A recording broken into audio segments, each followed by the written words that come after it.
안녕하세요. 신박한 초등생활 청취자 여러분. 제가 요즘 새로 나온 앱을 구경하다가 블랭키스트라는 앱을 발견했는데요.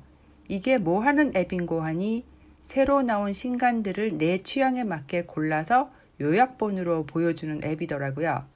그런데 요약 마지막에 보면 Summary of Summary, 즉 요약에 요약이 있어서 요 한 줄 이거만 보면 된다. 대강 뭐 이런 앱이에요. 블링크라는 게 눈을 깜빡거리다 라는 뜻이거든요. 그러니까 이 앱은 긴 책도 눈 한 번 깜빡거릴 정도로 짧은 시간에 볼 수 있도록 요약의 요약, 한 줄 요약으로 알려주는 앱이더라고요. 진짜 편리할 것 같기도 하면서 이제는 긴 책은 고사하고 예전에 읽던 분량 몇 페이지짜리 요약조차도 안 읽는 시대가 되었나 보다 생각이 드는군요. 최근에 이런 비슷한 현상이 독서에서만 나타나는 것이 아니고 영화나 드라마도 길어지면 요약판만 본다고 하더라고요. 오징어 게임이 재밌다고 다들 본다고 하니 보긴 해야겠는데 그렇게 장시간 보고 싶진 않고 해서 유튜브 요약판만 보거나 2배속 또는 10초 건너뛰기 이런 기능을 사용해서 빨리빨리 내용만 대강 보는 사람들이 많아졌대요. 아이들이 학원 동영상도 이런 식으로 보는 게 습관이 되고 또 비대면 시대에 집에서 미디어를 많이 보면서 필요한 부분만 돌려보고 하는 것이 더 익숙해져서 그런 것 같습니다. 며칠 전 신문을 봤더니 사람들이 맨날 집에서 넷플릭스를 1.5배속으로 보다가 오랜만에 영화관을 갔는데 배우들이 너무 천천히 말해서 깜짝 놀랐다든지 아이가 영화를 제 속도로 보는 것을 못 견뎌해서 보다 나왔다는 일화도 나오더라고요. 이런 습관이 긴 글을 못 읽는 문해력과 무관하지 않는 것 같습니다.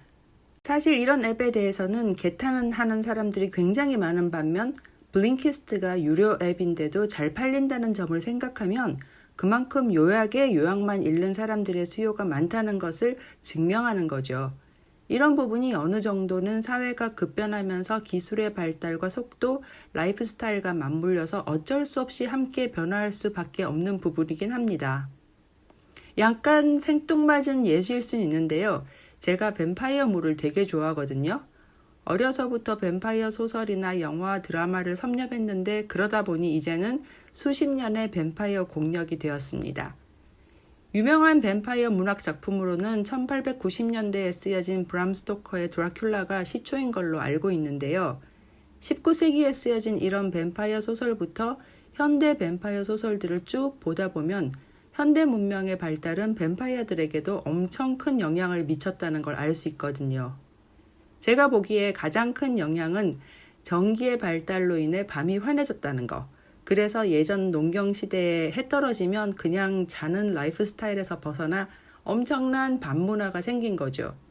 따라서 밤에만 다니던 나이트 워커인 뱀파이어들에게는 현대 문명 속에서는 거의 혁명적인 새로운 라이프 스타일이 생긴 거죠. 이런저런 기술의 발달로 인해서 요즘 영화나 소설에 등장하는 현대 사회를 살아가는 뱀파이어들은 예전에 우리가 상상하던 해가 무섭고 만을 싫어하고 이런 캐릭터가 아닙니다. 뱀파이어 얘기까지 나오게 됐는데요.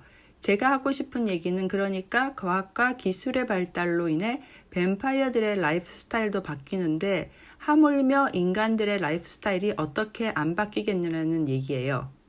그냥 재밌자고 드린 말씀이기도 한데요. 실은 아이들이 접하는 SNS, 짧은 말로 주고받는 트위터, 그리고 이미지나 아이콘으로 던지는 카톡이나 인스타그램에 익숙해지고 인터넷에서 짧게 쓴 글을 주로 읽다 보니 긴 글을 읽거나 쓰지 않게 되는 건 당연한 코스인 거죠. 여기에 한몫하는 것이 또 모바일 기기입니다. 책으로 읽을 때, 컴퓨터 스크린으로 읽을 때, 모바일 폰 스크린으로 읽을 때를 비교해 보면 이 차이가 정말 뚜렷한데요. 스크린 사이즈가 작아질수록 긴 글을 읽기가 어려운 건 당연하고 또 생산자 측면에서도 소비자들이 모바일 기기로 읽을 거라고 생각하기 때문에 작은 모바일 스크린 사이즈에 최적화된 내용을 담아내게 됩니다. 게다가 흔히 ATM 세대라고 하는데요. 요즘 세대는 ATM 기계에서 바로바로 돈을 빼내듯이 뭐든지 금방금방 되어야 하는 문화에 익숙하잖아요. 그런 패스트 컬처에 익숙하다 보니 요약이 나오고 이제는 요약에 요약까지 나오게 된 거죠. 이런 것들이 역기능만 있는 것도 아니긴 합니다. 때에 따라서는 다양한 방법으로 정보를 접하거나 책을 읽을 수도 있습니다.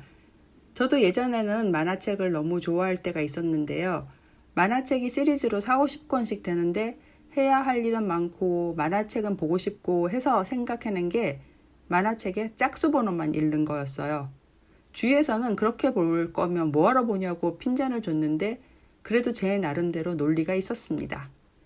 저는 지금도 다양한 책을 목적에 맞게 다양한 방법으로 봅니다. 중간중간만 읽거나 요약만 보거나 처음부터 끝까지 보긴 하는데 대강 보거나 또는 정말 모든 걸 꼼꼼하게 보거나 합니다.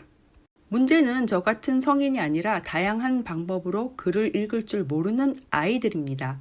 너무 패스트 컬처, 작은 모바일 스크린에서 읽기, SNS만 하고 긴 글을 읽는 훈련이 전혀 안 되어 있는 아이들은 앞으로 몇백 페이지짜리 글은 고사하고 수십 페이지짜리도 못 읽게 될 수 있거든요.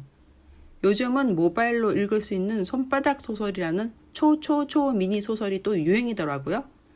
그런 초초초 미니 소설만 읽어도 되고 긴 글은 평생 안 읽어도 그만이라고 생각할 수도 있겠지만 제가 그래도 살아가면서 보니까 멋진 산을 보는 것, 아름다운 꽃을 보는 것, 아름다운 음악과 미술을 감상하는 것, 그리고 멋진 문학작품을 감상하는 것이 우리 인생에 포함되면 훨씬 더 풍부한 인생을 살 수 있겠다는 생각이 들더라고요.